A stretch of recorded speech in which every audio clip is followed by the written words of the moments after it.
Bishop, and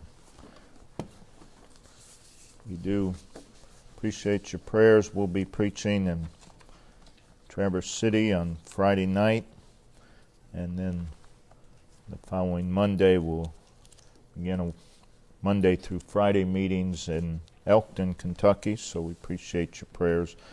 Ben will have the services that Wednesday, which will be a week from this Wednesday. I'd like to turn to the book of Galatians. We'll be in chapter 2. The book of Galatians exposes the most popular substitute for spiritual living that we have in our churches today. And that is the idea that people are spiritual because of what they do or don't do, or because of the group they belong to or the group they don't belong to. The truth is that good works are the result of spirituality and never the cause of spirituality. And there are many today who have that backwards. And many of these Galatians who professed salvation, they were now trying to keep the law in order to be justified, in order to be spiritual. And Paul is stressing throughout the letter that they ought to live a peculiar life, not to be justified, but because they are justified. He's stressing that true spirituality will make a difference in the life that we live. In other words, the life lived, again, is not what makes you spiritual, but spirituality will result in a life lived. Now, we all have the gift of life, physical life. Everyone here has that gift this morning. And that life must be lived. You have to live that life. And we're all living that life. With that being said, we'd like to turn to Galatians 2, verse 20. I am crucified with Christ. Nevertheless I live, yet not I, but Christ liveth in me. And the life which I now live in the flesh, I live by the faith of the Son of God, who loved me and gave himself for me. I believe this is the central verse in the book of Galatians. In these words, Paul gives testimony of the life that he was now living. Now notice at the end of verse 19, you find two words, I live. And then that is followed by a description of the way he lived his life unto God. I live unto God. In other words, life was being lived in the direction of God. And in verse 20, he says 3 times, you find those two words, I live. Each time followed by a description of the way he lived his life. So 4 times, verse 19, verse 20, 4 times Paul says, I live. So from that we gather he's talking about living life. I live 4 times. And this verse serves as a window into the heart and mind of Paul concerning the way in which he lived, concerning the manner in which he lived his life, his routine of living life. Now, a lot of people can give advice about living life, but their life's a mess. So it's important that we keep in mind that these are the words of a man whose life had a far-reaching influence and impact upon God's people, upon the Lord's churches, and even upon the unsaved. These are the words of one whose life was a great encouragement. His life was a blessing. His life was an incentive to God's people and the Lord's churches.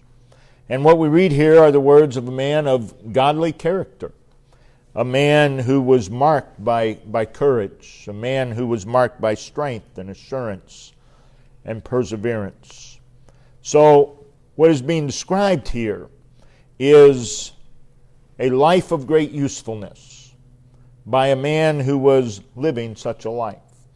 It is a very meaningful life. There are a lot of people who live today, their life is not of much use, and their life has very little meaning. He's talking about a very productive life, a life that manifested and glorified the Lord. And this was all in the midst of extremely adverse and trying circumstances. So what we read here about life is not the words of a man whose life is filled with frustration. It's not the words of a man whose life is filled with disappointment and dissatisfaction. These are the words of a man, these are not the words of a man whose life was mundane or chaotic or some entangled mess. But these are the words of a man who lived a spiritually abundant life. It's also important that we realize what Paul is describing here is not occasional. It's not something he just did every now and then. It's not sporadic. It's not something that was dictated by convenience or circumstance. He's talking about something that was consistent, a very persistent way of life. Notice what he says here in verse 20, the life which I now live. He's declaring the life that he was now living. We need to look at our life now. The life that we are now living. Again, we all have life, and each one of us are living that life. The subject to this morning is a life lived. A life lived. What we read here in Galatians 2:20 is a description of what ought to be our life.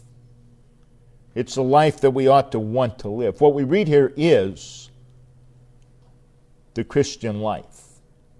And what we learn here is that Christianity is not something that we take up, but it's something that takes us up. It's not something that we lay hold of, it's something that lays hold of us. So we want to observe this life that Paul lived. And then, of course, each one of us need to make personal examination. Do I live this life? Do I want to live this life? First of all, it is a life personally lived. Notice what he says. He says, the life which I, it's not we, it's I. The life which I now live. And if you read Galatians 2:20, there are 8 first-person pronouns. 8 times he uses the word I or me. 8 times in a very short verse. So what Paul is saying here is extremely personal. With considering these first-person pronouns, it tells us that Paul is not viewing Christianity as an institutionalized religion of empty facades and empty ritual. But what he's presenting is a living, vital, personal matter. It is a matter of personal, individual relationship with the Lord. Christianity is not institutionalized. Christianity is personal, and it involves a personal relationship with the Lord. You think about our salvation. Our salvation was not collective. Even if when the day you were saved, even if there might have been 15 other people saved at the same time, but you weren't saved collectively. You were saved individually. And so it is with living life, living the salvation life. It's individual. We were individually chosen by God before the foundation of the world. Christ died and rose for us as individuals, not collective, but as individuals. We were personally born again. We were personally called. We were personally drawn to Jesus Christ. We were personally and individually forgiven. We were lost as individuals, and we were saved as individuals. In other words, no one was saved in our behalf, nor were we saved in the behalf of someone else. And so it is with the life that proceeds from salvation. No one can live this life for us, and we can't live this life for someone else. We as individuals have to live this life. Again, salvation is a personal reality, and the life that flows from it is a personal reality as well. It's a life that involves personal holiness, a life that involves personal consecration, personal love, personal perseverance. Now notice what else he says. He says, the life which I now live in the flesh, that is, in this mortal body. So the life that Paul is speaking of is not something that's reserved for heaven. The life which I now live in the flesh. Now, in the flesh. Now, our bodies are subject to tiredness. Our bodies are subject to weakness, to pain, to decay, to limitations of all kinds. But it's in these bodies that we now live. It's in these bodies that we are to live this life for God. So the first thing we want to notice is it is now. Right now. It's not something we're waiting to get to heaven for. Right now we live this life. We live this life in these bodies. Secondly, it was a life lived above the ordinary. A life lived above the norm. What Paul is describing here is a life of contrast. And Paul says, the life which I now live in the flesh, and then notice, I live by the faith of the Son of God. Though he's living this body in the flesh, it is a life that is above the flesh. It is a life that is beyond the flesh. I live by faith. I live by faith. This faith carries us beyond the temporal. This faith sees the invisible. This faith gives reality to the invisible.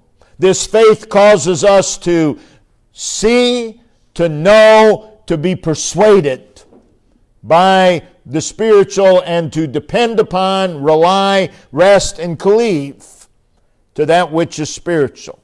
So in those words, the life which I now live, I live by the faith of the Son of God. So what Paul is saying is, though I live in a body of flesh, I live seeing Him. Though I'm limited by this body of flesh, I live seeing Him. Though I live in a body of flesh, I live with confidence in Him. I live depending upon Him. I live leaning upon Him. I live resting upon Him, cleaving to Him, drawing from Him. The words, I live by the faith of the Son of God. That describes the atmosphere in which He lived. We live in these bodies of flesh, but the flesh is not to be the atmosphere in which we live. Faith carries us above. Faith carries us beyond that which is fleshly. Now this faith is a living faith. But it's not only living, it's a force. It's a power that works in our lives, that grows in our lives. So though we live in bodies of flesh, this is a faith that takes us beyond that which is earthly. So what Paul is describing here, the life that Paul is describing, is beyond the other side. It's beyond that which is earthly. So what he's describing is a life that is not shaped by earth, but a life that is shaped by the spiritual.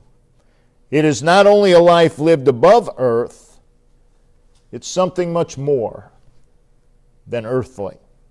It's very sad when a child of God does not live their life beyond that which is earthly. They're chained, they're held down by that which is earthly. This life is much more meaningful than the earthly. It's much more meaningful than a form of religious life. How sad it is today that so many of God's people just live a form of religious life, a life of outward appearance. It's just a mechanical life. But that's not what Paul is talking about. The life that Paul is describing is above and beyond the emptiness and the form and the shadow of mere religion. The Galatians had gone back to mere religion. And Paul is saying, the life I live is above mere religion. If all you have is religion, you don't have anything. You don't have anything. The life that Paul is describing is something more than just religious theory, more than just doctrine, more than just teaching. It goes beyond these things. It's more than spiritual cliches and religious platitudes.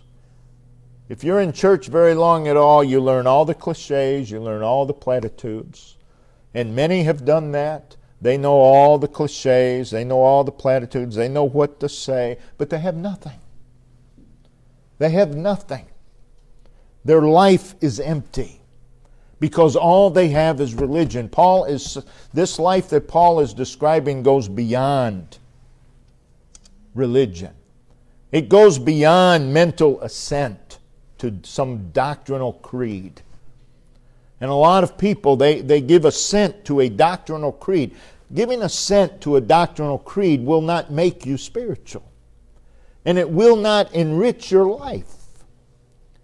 So Paul is talking about something that goes beyond the norm, something that goes beyond the ordinary. This is something more than just a conversion to a system of belief.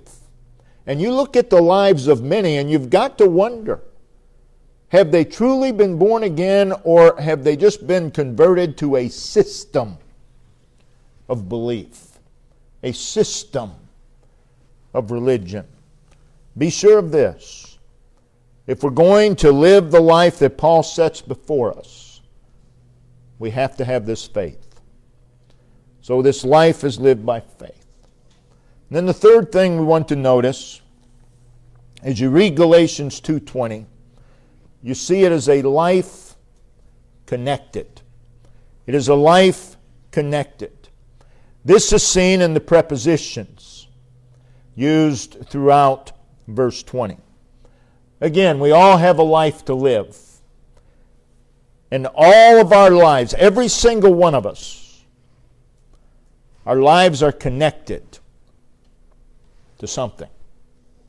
You can't live life just disconnected from everything. Everyone lives their life connected to something. We're all linked to something. We all live our lives linked to something.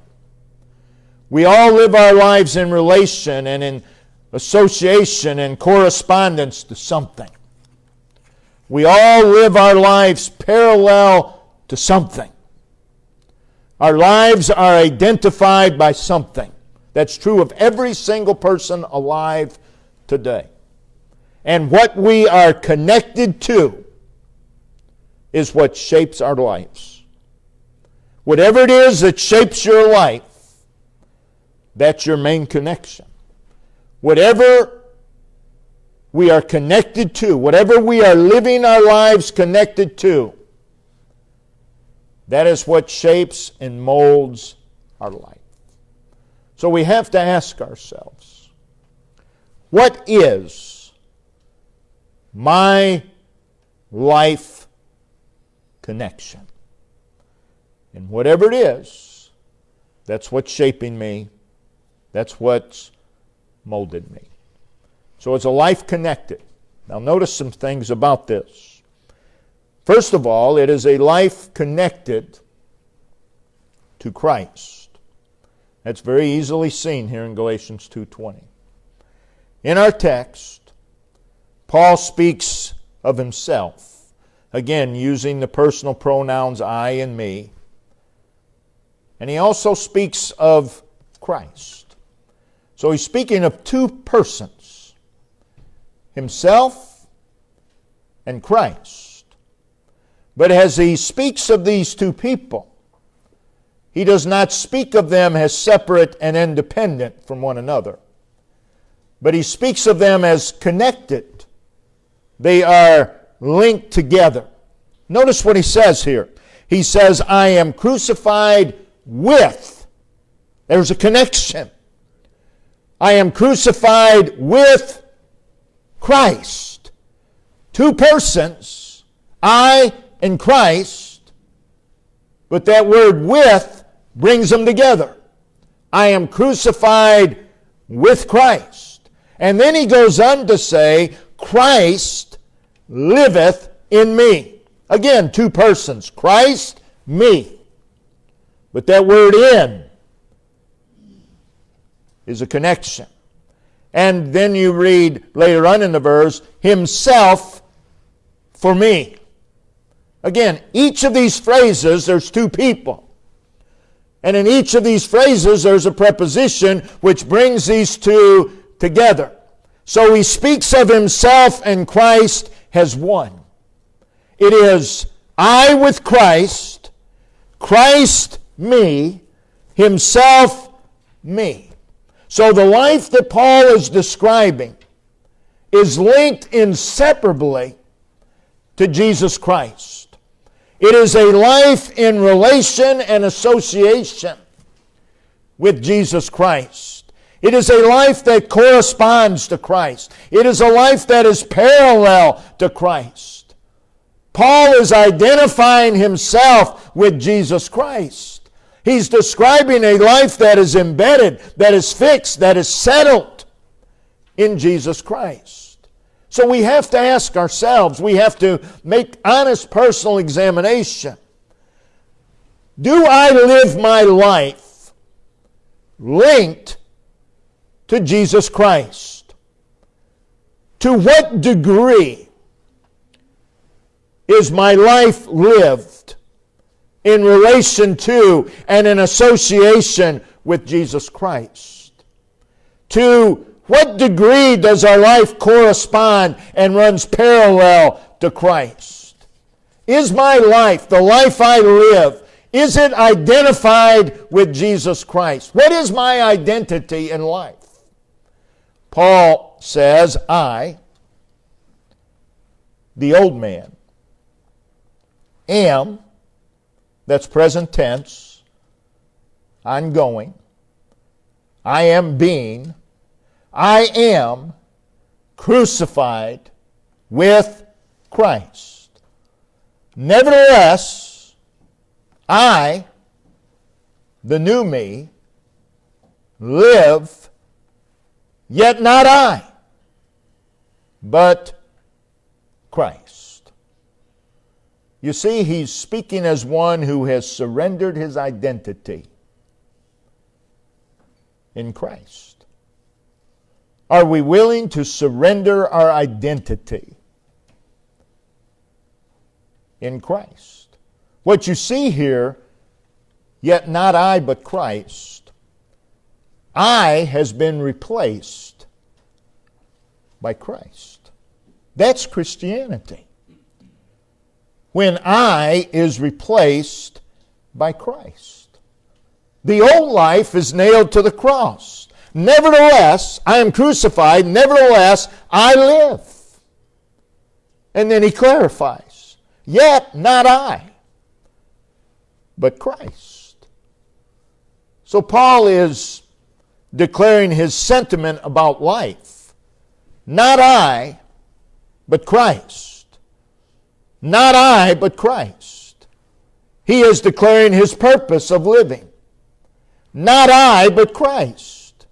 He is declaring his motive, his reason for living. Not I, but Christ. He is declaring his focal point in life. It's not I, but Christ. He is declaring his priority in life. Not I, but Christ. He's declaring what controls and dominates his life. Not I, but Christ. He is declaring his pursuit in life, his goal, his aim. And he says, it's not I, but Christ. Not I, but Christ. 4 words. But those 4 words declare the most influential force in his life. Christ. Christ. Can we truthfully say, concerning the life that we live, not I, but Christ. Not I, but Christ. Paul is saying when it comes to my will or my plans, it's not I, but Christ. Paul is saying when it comes to my interests, it's not I, but Christ. When it comes to the joys of life and the difficulties and the trials of life, it's not I, but Christ. When it comes to the calm times in life and the storm times in life, it's not I, but Christ. When it comes to the decisions and choices of life, not I, but Christ. Oh, how many people would spare their lives if it was not I, but Christ in the decisions and the choices that they make. Paul again is saying, life is not about me.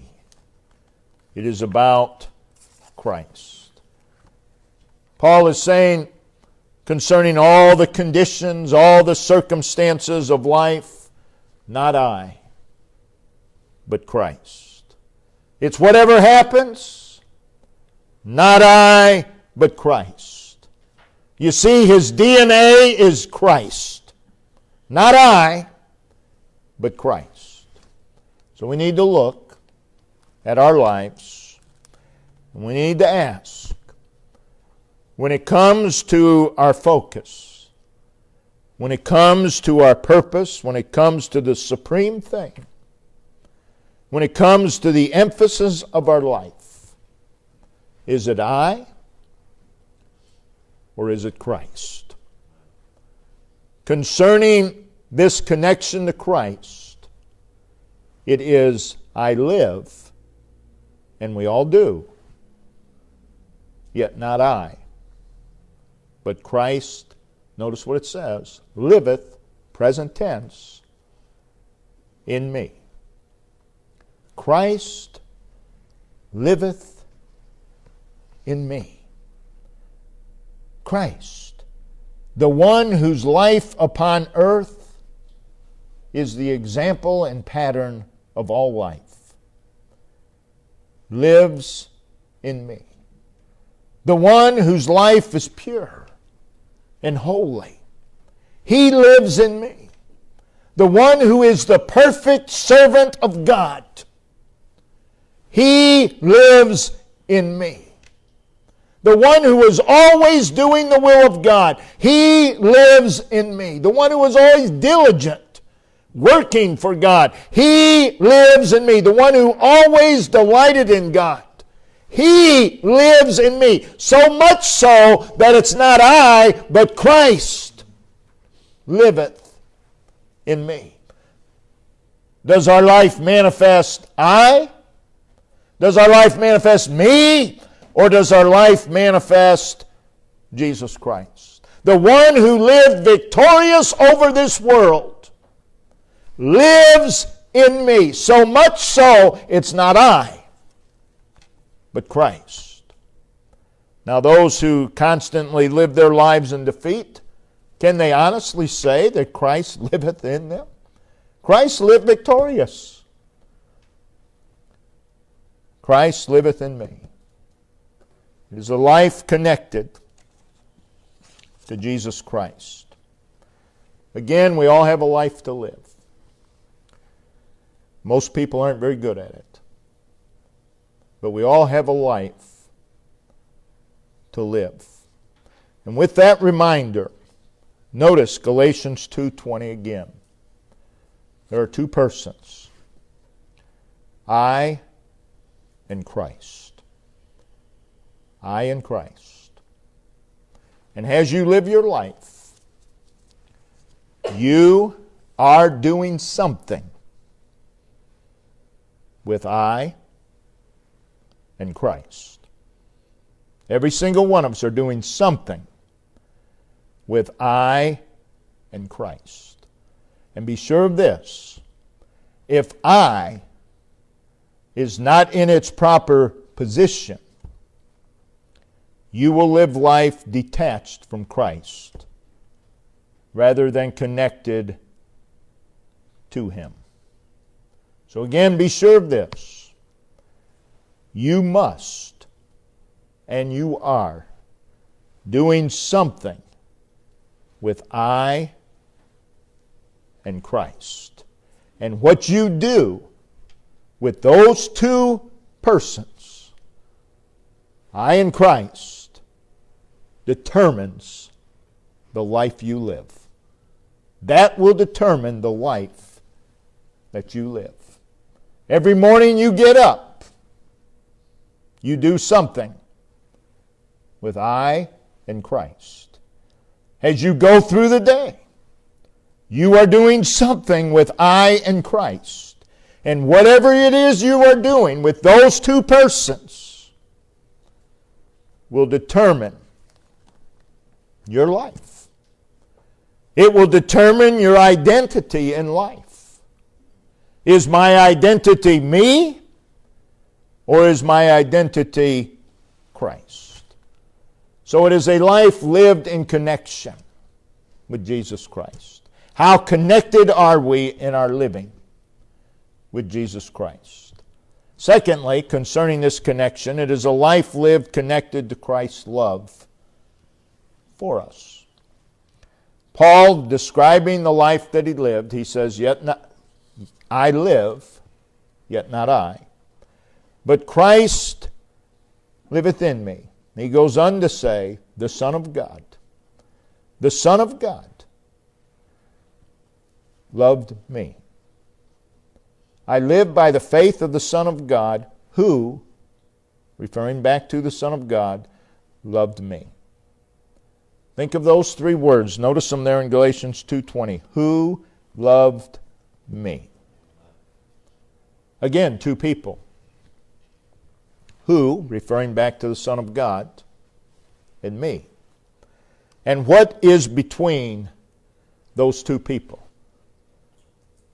Love. And it's Him loving me.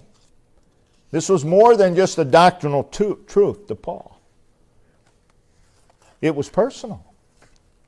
Who loved me? It's not who loved us. That's true. But it has to be more real than that. It has to be more particular than that. Who loved me? The Son of God who loved me. This was something that Paul knew. And we hear him say, the Son of God who loved me. It was something that Paul had experienced. It was something that he felt. You can know in theory, you can know the doctrine of Christ's love, but have you experienced it? Do you feel it? Because that's what will make a difference in your life. Just the theory of Christ's love will not make a difference in your life. But when you experience it, when you feel it, when it's real, it'll change the way you live. Paul was living connected and in relation to, he loves me. He loves me. He lived persuaded, he lived convinced and assured that he was personally and unconditionally loved by the Lord. And we hear Paul say, the Son of God who loved me. He feels the power of that love. He feels the fervency of that love. And he lives in the constant wonder of Jesus Christ, God himself, loves me. We ought never lose sight or sense of the wonder of that love. It's a boundless, it's an inconceivable, indescribable, unconditional love. You see, the love of Christ, when it is personally known, when it is personally felt, has a motivating power in our life. 2 Corinthians 5 verse 14 says, for the love of Christ constraineth us. It compels us. And then he goes on to say in verse 15 that it goes on to describe the life that the love of Christ compels us to live. That they which live should not henceforth live unto themselves, but unto him. In other words, it motivates to not I, but Christ. Just knowing he loves me. Experiencing and feeling and that love being real in our life motivates us.